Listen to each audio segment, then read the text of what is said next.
like to introduce my father, your 46th President of the United States, Joe Biden. It was everyone on their feet as the President of the United States took to the stage to hand over the baton. Joe Biden told the Democratic National Convention that decisions made now will affect the whole world for years to come. He criticised Donald Trump repeatedly and said hate had no place in America. Donald Trump calls America a failing nation. No, I'm serious, but think about this. Think about this.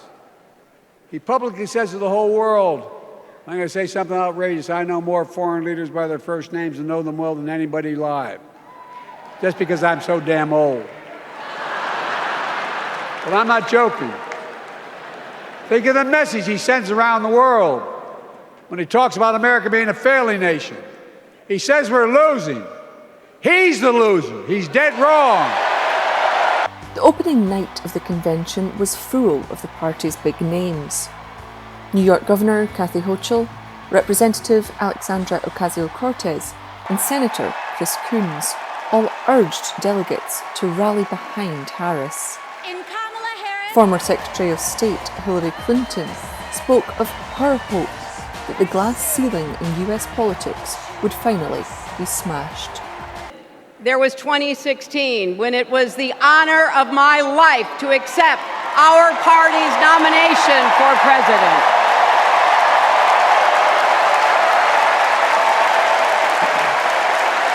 And nearly 66 million Americans voted for a future where there are no ceilings on our dreams.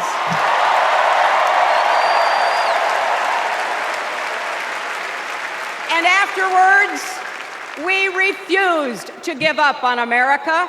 Millions marched, many ran for office. We kept our eyes on the future.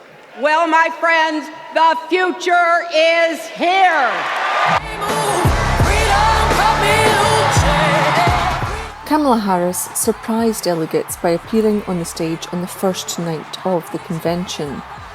She thanked Biden for what she called his historic legacy. Thank you, Joe. And looking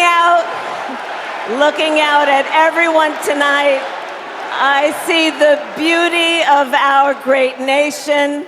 People from every corner of our country and every walk of life are here, united by our shared vision for the future of our country. And this November, we will come together and declare with one voice, as one people, we are moving forward. Palestine will be free. Palestine will be free. From the sea to the river. From the sea to the river. Palestine will live forever. Palestine will live forever. But in nearby Union Park, thousands of protesters gathered to condemn the support given by the US government for Israel's war in Gaza. More than 40,000 Palestinians have so far been killed in that conflict. People here are demanding an end to the genocide in Gaza. They say the millions being sent to Israel would be better spent in the United States to help people struggling with homelessness, struggling to feed themselves, or simply living paycheck to paycheck. They just need to do a very simple thing. End the genocide. Get a ceasefire. Stop the bombing that's going on over there. Stop arming Israel with our tax dollars that should be spending over here at home for our Americans, for housing, for infrastructure, for healthcare, education. I mean, the list goes on and on. Us Americans need that money more than they do. Most of the world recognize Palestine as a state. Why they do not enforce these laws? United Nations laws need to be enforced. And we know for sure United States government have big influence on Israel, and they can do that.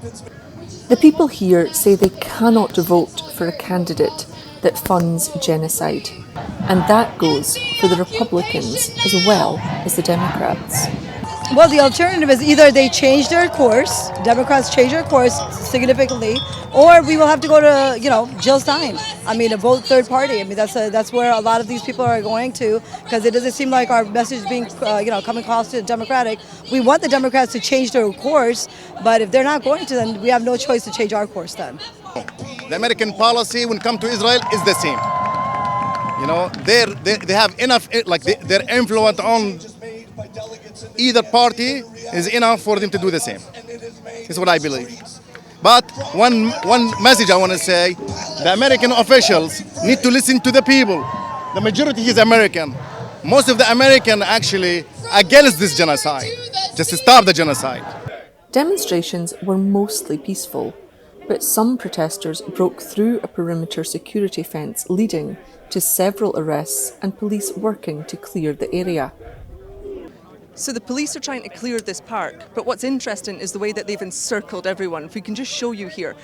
If we look around here, you can see the lines of police, and they're circling all around the park. There's only a few remaining protesters, but people are now encircled in this park. Democratic Party leaders do not want protests to be the overriding memory of this convention. They're hoping it can be a historic event that leads to the election of America's first woman president. Faith Orr, Arise News, Chicago.